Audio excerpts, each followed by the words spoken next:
তো মুসলিম ভাইয়েরা, একটু চিন্তা করুন, আজ আমরা কত পরিকল্পনা করি, কত স্বপ্ন দেখি, কত সম্পদ জমাই, কিন্তু মৃত্যুর জন্য কতটুকু প্রস্তুতি আমরা নিয়েছি। কবরস্থানে যারা শুয়ে আছেন তারাও তো একদিন আমাদের মতোই হাসতেন, চলাফেরা করতেন, ভবিষ্যতের পরিকল্পনা করতেন, কিন্তু তারা একা, তাদের সাথে শুধু গেছে আমল, তারা একাই কবরে চলে গেছে।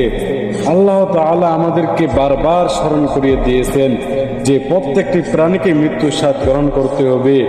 তাই আসুন নামাজকে জীবনের প্রথম গুরুত্ব দেই, প্রতিদিন কোরআন তেলাওয়াত করি, বেশি বেশি তওবা ইস্তেগফার করি, মানুষের প্রতি দয়া ভালোবাসা প্রদর্শন করি, মা বাবার সেবা করি।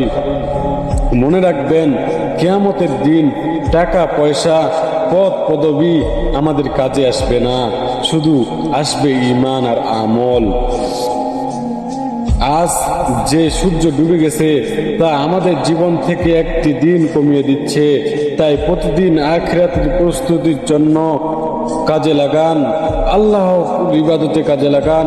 আপনি ইবাদত করুন, তওবা করে ইস্তেগফার করে আল্লাহর পথে ফিরে আসুন।